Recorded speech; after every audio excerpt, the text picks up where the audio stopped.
So the entire trip from KL all the way to Tagum City took me more than 12 hours on a single day. I left the house at 5 o'clock in the morning, took the 8 o'clock flight, 4 hours, reached Manila.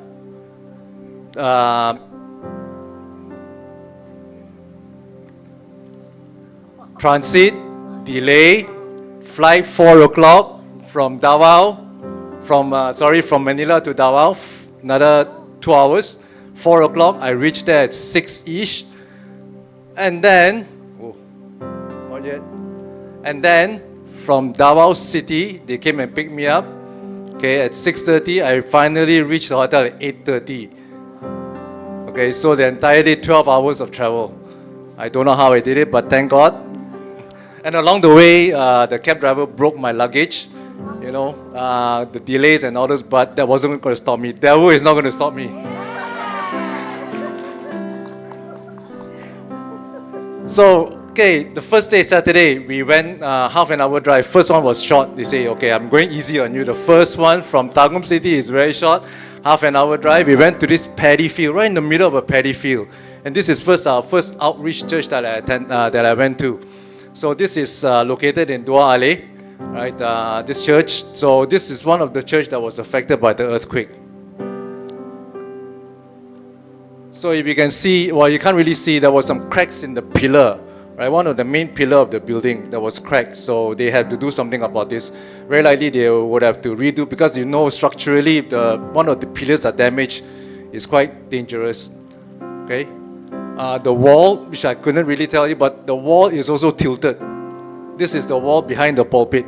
It's also a bit tilted. So they need to figure out whether do they need to reinforce it or really tear it down to build another one again.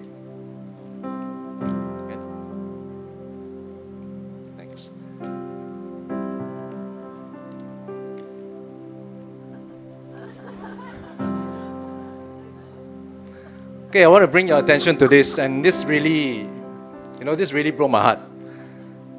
You know, our toilets are fantastic, right? You look at this is their walkway to the toilet, and they only want one toilet for the entire congregation, only one. So I made a pledge to Pastor Junjay. I say, I will make you another toilet.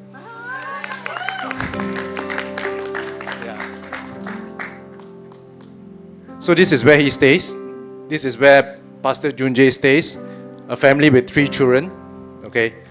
And then this is the house that they intend to build behind the church. It is not even done yet.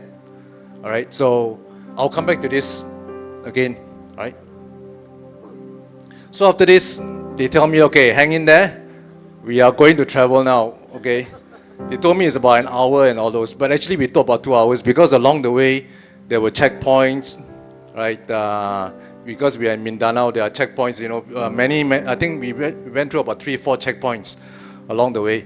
So we took a drive, asked me to take a sleep or take a nap, whatever, and they were talking behind. Okay, so we went to this church in New Bataan. Well, this is a much better condition church. This is a church by Pastor Larry. So I won't spend a lot of time, but they are building something. They are building a structure outside the church so that they can then have maybe after service gathering. All right. So there's something that they are doing, but it is a very nice church. For where it is, it's a very, very nice church. When I went in there, I really felt the peace. And of course, they served me lunch and whatever not. Pastor, they said that they serve salmon. Wow. Anyway, they're very generous people. Absolutely very generous. So the next one is really exciting. We went to mountain area. Okay, we went to this place called Marugusan. Right. Although the picture says 45 minutes, again it took much longer than that because it was a very windy road. And then it started to rain. All right. Along the way there were landslides. So it was very interesting. They have to take detours and all those. I think we took about an hour and a half to get to this location. Right. So this is Pastor David's church. Right? This is a temporary church that they have. Right? They built this structure temporarily to accommodate. As you can see on the right side of the picture, there was some leaking, because of the heavy rain. There was some leaking in there. But generally, it's a very nice church. And again, it feels very peaceful. Right?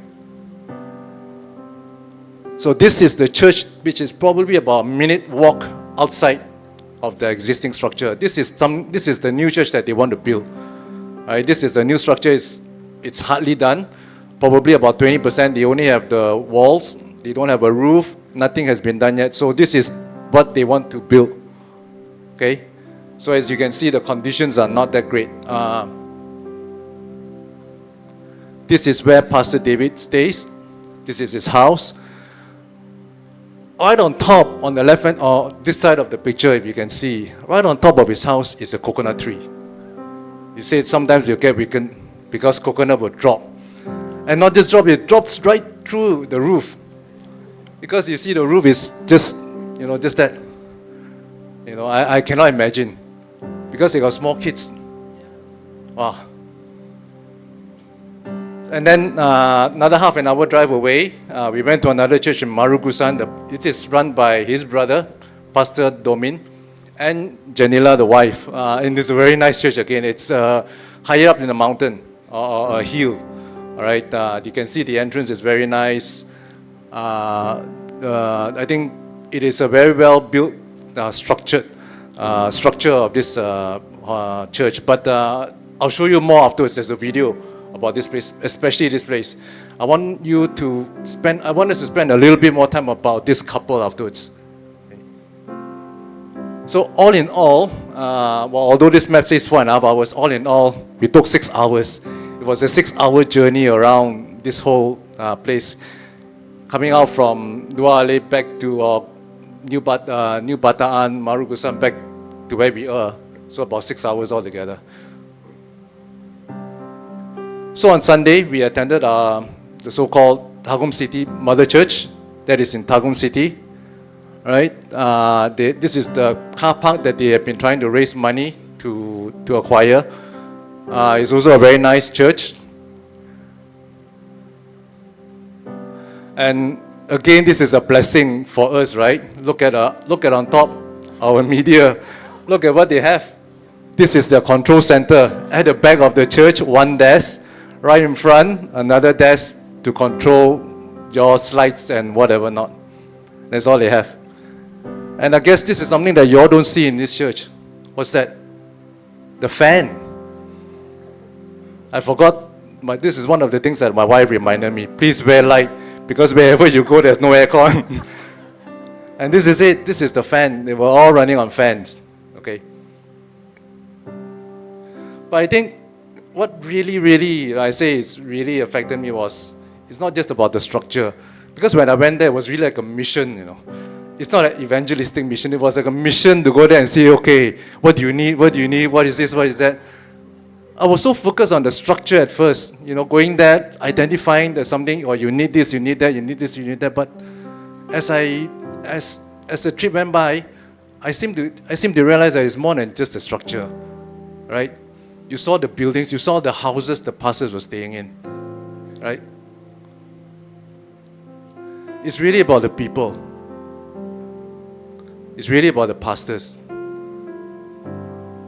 It's really about them sacrificing. Without them, you don't get this. This is Pastor Junjie. This is Pastor Junjie. 3 children, 3 kids, living in that hut, living in that house that I showed you just now. Okay? And I didn't even get a chance I got a video of the inside. I didn't even get a chance to show it over here. Pastor David, 4 children living in the hut that you don't know when the coconut will drop. Because nobody can climb up. It's so high up, they cannot climb up and try to pluck it down or whatever. You just have to wait for it to drop. Okay? And Pastor Domin and Janila, she is, I think now 6 months pregnant. Okay? I want to spend maybe, this video is initially 25 minutes. Right? We cut it down, Elliot cut it down to 2 minutes.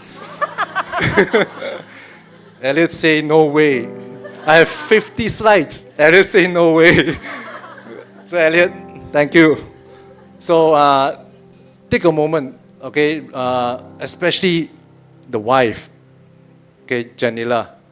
All right? Greetings of peace through our Lord Jesus Christ. I am Pastor Doming Alderete. Welcome to our church.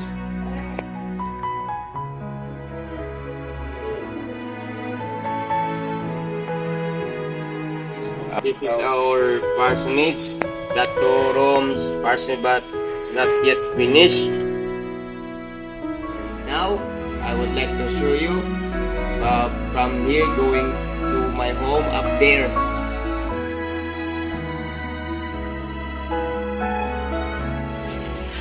So every day we have to climb at least 15 minutes, especially my tummy is getting big.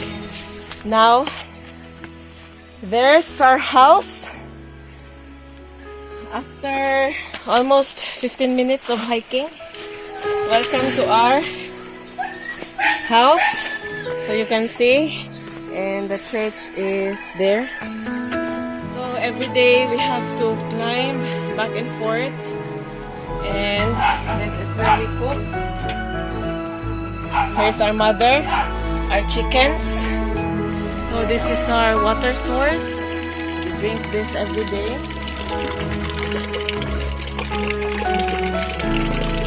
So that is our house once again. And that is the field way up there. The field where they have to plant the corn. Those 2 years of being in the ministry, one of the struggles here is about the resources, where you can get the food to eat. Because when we tried to planting there in the field, the air harvest is not enough for us to live, especially that I'm pregnant. Our prayer and declaration, we will endure, we will striving hard for the glory of God. As long as all of our deeds can glorify Him, it is a rewarded for the glory of God. God bless you.